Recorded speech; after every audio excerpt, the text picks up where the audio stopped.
Hello my dear students, Gayatri Vidya Mandir उच्च माध्यमिक विद्यालय सांचौर जिला जालौर की ऑनलाइन क्लासेस में आप सभी का एक बार फिर से स्वागत है। प्रिय विद्यार्थियों, मैं अनिल कुमार सोनी, कक्षा 7 विषय गणित अध्याय 6 त्रिभुज और उसके गुण की प्रश्नावली 6.5 के सवाल आज आपको हल कराने जा रहा हूं। विद्यार्थियों, प्रश्नावली की शुरुआत करने से पहले मैं एक बार आपको फिर दोहराना चाहूंगा कि यदि आपने हमारे इस YouTube चैनल को अभी तक सब्सक्राइब नहीं किया है तो सब्सक्राइब जरूर करें, जिससे आने वाले नए नए वीडियोस के नोटिफिकेशन आपको समय समय पर मिलते रहें। देखो बच्चों, क्वेश्चन नंबर 1 में क्या लिखा है?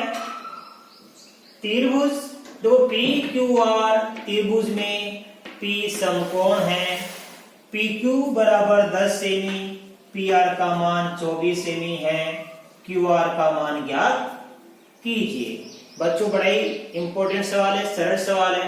हमको क्या बनाना है? एक समकोण त्रिभुज बनाना है। समझने के लिए देखो बच्चों, मैं एक समकोण त्रिभुज बना रहा हूं। यहाँ पे ऐसा बनता है, ये 90 डिग्री का कोण बन गया, ये समकोण है। और समकोण हमारे पास बच्चों कौन सा कोण है? P हमारा समकोण है, तो हमने P यहां लिख दिया, P लिख दिया, P हमारा समकोण है। बाकी ये दोनों के न्यून कोण है, ये 90 से कम है। ठीक है, अब बच गए Q और R। यदि मैं यहां लिखूंगा Q तो यहां लिखूंगा R। यदि आप यहां पे R लिख दो तो यहां पे Q लिख देना, लेकिन P को अपने स्थान में रखना। देखो, समकोण त्रिभुज में विशेष चीज क्या है कि जो कोण समकोण होता है उसको सही स्थान पे रखना जरूरी है। P समकोण है तो P को अपनी जगह यहां रख दो सही। बाकी Q और R बच गया, तो यहाँ Q लिखो तो यहाँ R लिख देना, और यहाँ पर आप R लिखो तो यहाँ पे Q लिख सकते हो, कोई फर्क नहीं पड़ता है, क्योंकि दोनों न्यून कोण। अब इस दिए गए चित्र में आप मान भर दीजिए। PQ का मान कितना बच्चों? देखो यहाँ पे 10 सेमी है, ऐसे भर देना कच्चा। ये पक्का नाप का नहीं बनाना कि 24 सेमी, ये कच्चा चित्र पेंसिल बनाना, ये नामांकन भर देना जो माप दे रखा है। PR बराबर कितना बच्चों? 24 सेमी। और QR का मान हमें ज्ञात करना है। इस QR का मान हमें ज्ञात करना है बच्चों, राइट? अब देखो, QR का इस PQ का मान और PR का मान तो दिया हुआ, देखो हमें मान QR का क्या करना है, तो लिखेंगे माना QR बराबर X।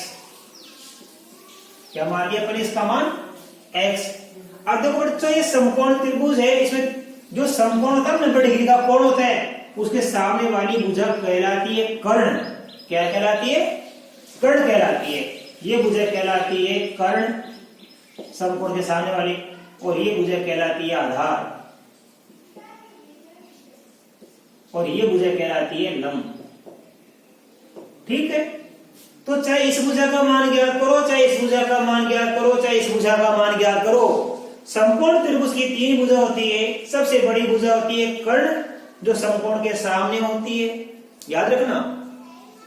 समकोण के सामने वाली सबसे बड़ी भुजा होती है, उसको कर्ण कहते हैं। बाकी ये 2 भुजा, ये खड़ी भुजा लंब कहलाती है, और ये आड़ी भुजा जो क्षैतिज भुजा होती है, ये आधार कहलाती है।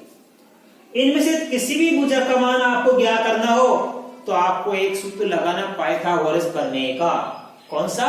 पाइथागोरस प्रमेय। देखो क्या होती है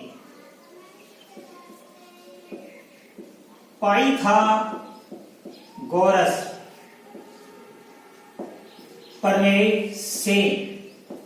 अब पाइथागोरस प्रमेय का सूत्र क्या होता है, ये आपको अच्छी तरह याद करना। पाइथागोरस प्रमेय से होता है कर्ण का स्क्वायर बराबर आधार का स्क्वायर प्लस लंब का स्क्वायर। ये सूत्र होता है। इस कर्ण का वर्ग एक तरफ लिख दो, बराबर का चिन्ह। अब इस आधार का वर्ग और लंब का वर्ग दोनों तरफ दो, तो आधार का वर्ग और लंब का वर्ग इन दोनों को जोड़ेंगे, तब जाके इनका जो आएगा उत्तर वो इसके कर्ण स्क्वायर के बराबर आएगा। अब हमको मान रखना है, देखो कर्ण हमारा ये है और कर्ण का मान हमने क्या माना x, तो यहां कर्ण की जगह लिखेंगे x स्क्वायर, आधा स्क्वायर कितना हमारे पास 24, तो यहां भर दीजिए आप 24 स्क्वायर। लंब, ये लंब हमारे पास कितना दे रखा 10, तो यहां भर दीजिए आप 10 का स्क्वायर। इसका मतलब बच्चों ये होता है, एक्स स्क्वायर का मतलब होता है x गुणा x। 24 स्क्वायर का मतलब होता है 24 गुणा 24, और 10 स्क्वायर का मतलब होता है 10 गुणा 10। अब देखो ये x गुणा x तो वापस ले दिया अपने, 24 को 24 से गुणा करके देखना 576 आता है, 10 को 10 से गुणा करके देख लो आप, ये 100 आता है। ठीक है, x गुणा x, अब 576 में 100 जोड़ देंगे तो ये बनता है 676। ठीक बात है। अब देखो x गुणा x, अब इस 676 का हम ज्ञात करेंगे अभाज्य गुणनखंड, तो देखो बच्चों कैसे आएगा, 676 के करेंगे भाज्य गुणनखंड।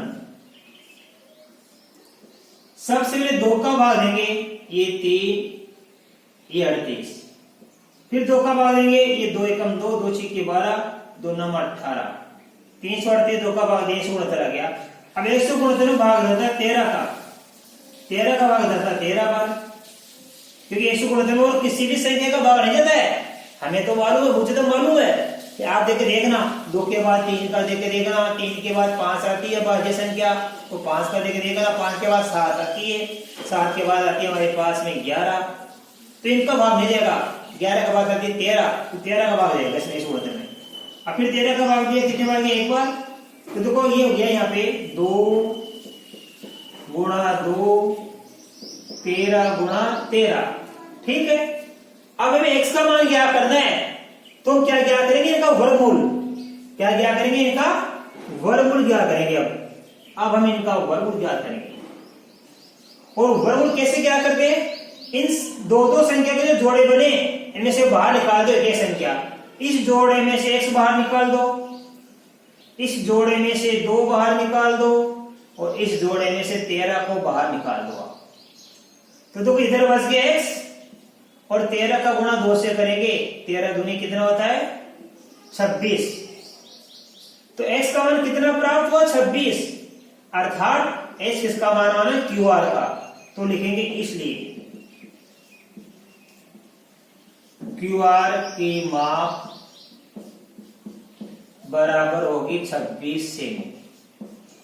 इस प्रकार आपको इस प्रश्नावली में ये पाइथागोरस प्रमेय का सूत्र लगाना है, और किसी भी भुजा का मान हम ज्ञात कर सकते हैं, कर्ण का, आधार का या लंब का, इनमें से जिस भुजा का भी मान ज्ञात करना उसका मान क्या मान लेंगे, पर इस प्रकार x मान के हल कर लेंगे।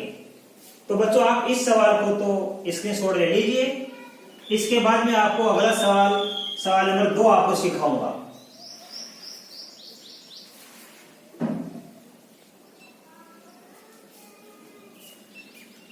अब देखिए बच्चों क्वेश्चन नंबर 2, एबीसी हमारा एक त्रिभुज है जिसका कोण सी एक समकोण है। देखो बच्चों, त्रिभुज एबीसी में कोण सी एक समकोण है, राइट, और मान दिया हमारे पास में AB बराबर 25 सेमी, AB बराबर 25 सेमी, AC बराबर 7 सेमी, और BC बराबर क्वेश्चन मार्क, यानी ये हमको ज्ञात करना है बच्चों। जैसे अभी हमने आपको पहला सवाल सिखाया था बच्चों, ठीक उसी प्रकार का ये सवाल है, जरा ध्यान से समझो। सबसे पहले हमको त्रिभुज एबीसी बनाना है जिसमें कोण सी क्या दिखाना है, समकोण। देखो बच्चों, ये हमने एक समकोण त्रिभुज बना लिया, ये हमारा समकोण है। इस समकोण त्रिभुज में समकोण कौन सा है बेटा, सी है, तो यहां पे आपको लिखना पड़ेगा सी। ये हमने सी लिख दिया। अब बच गया ए और बी, ए को यहां लिख दो और बी को यहां लिख दीजिए, अथवा बी को यहां ले सकते हैं तो ए को आप यहां लिख सकते हो। तो इस ए और बी को आप कहीं भी लिख सकते हो इन दोनों जगह में से, क्योंकि ये दोनों क्या है, हमारे पास न्यूनकोण है, ठीक है। और इस ये वाला क्या, समकोण। तो जो भी समकोण होता है उसको सही स्थान पे रखना आवश्यक है, अपनी जगह यहाँ पे। बाकी दो बच गए, उनको यहाँ कहीं भी लिख सकते हैं, ए यहाँ तो बी यहाँ, और बी यहाँ लिखो तो ए को यहाँ लिख देना, कोई फर्क नहीं पड़ता है, राइट। अब दिए गए मान को आप भर दीजिए हमारे चित्र में। ए बी का मान 25 सेमी बच्चों, तो ये 25 सेमी हमने भर दिया इसके सामने। ए सी का मान 7 सेमी है बच्चों, तो यहां भर दिया हमने 7 सेमी। बी सी का मान क्वेश्चन मार्क, इसका मतलब बी सी का मान हमको ज्ञात करना है। इस बी सी का मान हमने मान लिया 1 सेमी, राइट। अभी हमने आपको बताया कि ये समकोण है हमारा सी, ए बी सी त्रिभुज में सी हमारा क्या है, समकोण है। और आपको बता रखा है कि समकोण त्रिभुज की 3 भुजा होती है, कर्ण, आधार और लंब।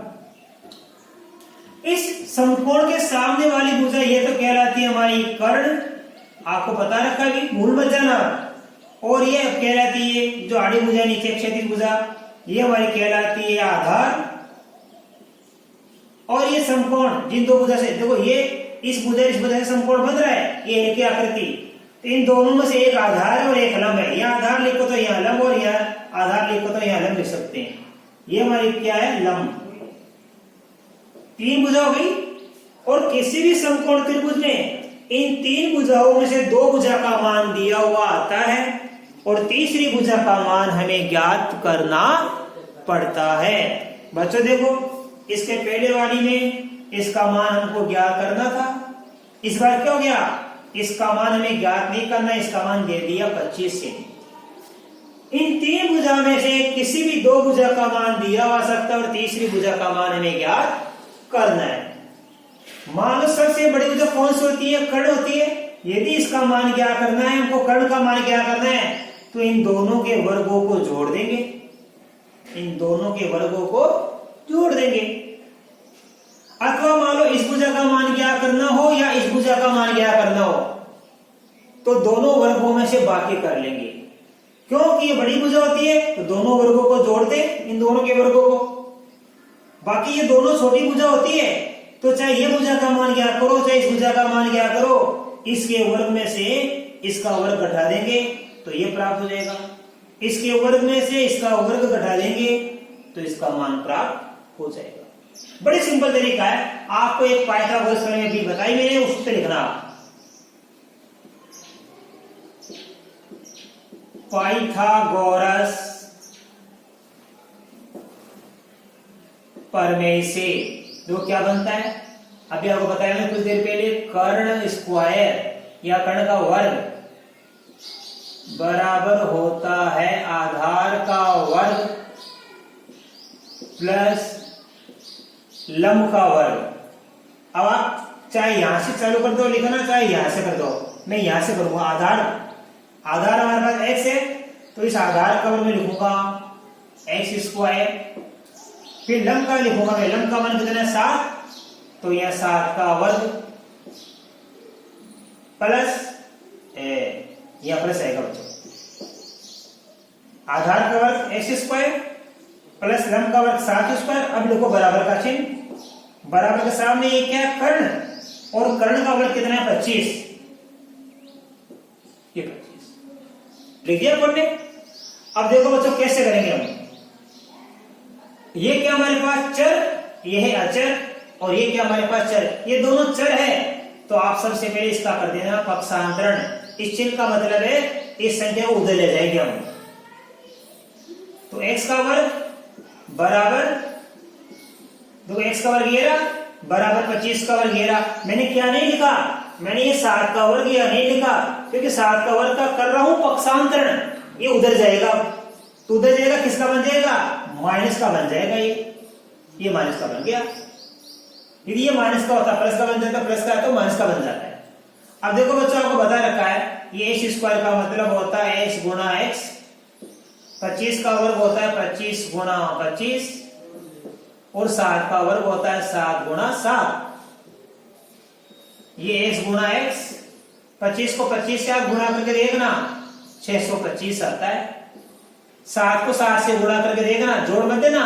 कुछ बच्चे 7 और 7 14 कर देते हैं, 25 और 25 50 कर देते हैं। नहीं, गुणा करना है। 25 को 25 से गुणा करने पर 625 आता है, 7 को 7 से गुणा करने पर 49 आता है, 49 आता है। राइट। अब आप देखो बच्चों इसके बाद में ये x गुणा x, 625 से 49 घटाएंगे, 15 से 9 गया, कितना बचता है 6, बच जाएगा 1 है, 4 जाता नहीं, घाई लेंगे 11 बन जाएगा, 11 4 गया 7, या बच जाएगा 5। अब देखो बच्चों x गुणा x, इस 500 क्षेत्र का करेंगे भाज्य गुणनखंड, अंत में 2 का भाग देंगे हम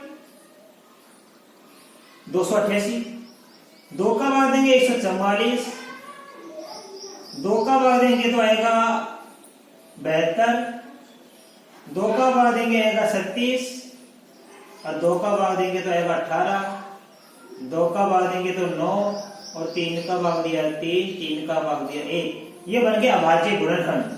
2 कितनी बार है, 1 2 3 4 5 6 बार, 1 2 3 4 5 6, और 3 कितनी बार है, 2 बार, ये 2 बार।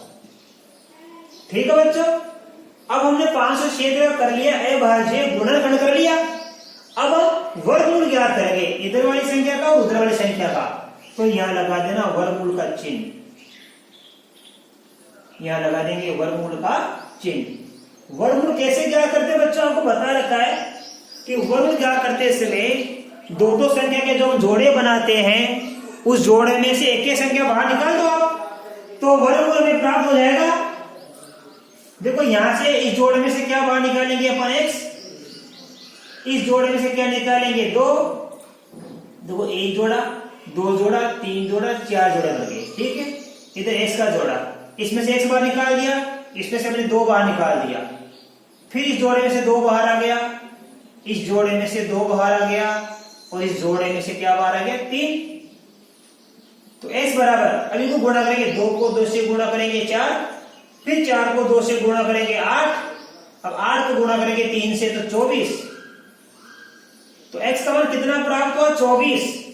आई बात समझ में। और यहां पे हमने ये देखो, हमने BC का मान क्या माना था x, मैं यहां लिख देता हूं, माना BC बराबर 1 सेमी। तो BC का मान हमने x माना था बच्चों, देखो, और x का उत्तर कितना है 24 है, इसलिए x का मान 24 आ गया, मतलब BC का मान 24 आ गया, इसलिए BC बराबर होगी 24 सेमी। इस प्रकार ये सारे सवाल आपको हल करने हैं। तो बच्चों मैं आशा कर सकता हूं आज बताए गए प्रश्न क्षेत्र 5 का सवाल नंबर 1 और 2 आपको बड़े अच्छी तरीके से समझ में आए होंगे। इसके आगे के सवाल में कल आपको नए वीडियो में सिखाऊंगा। तब तक के लिए आप सभी को धन्यवाद।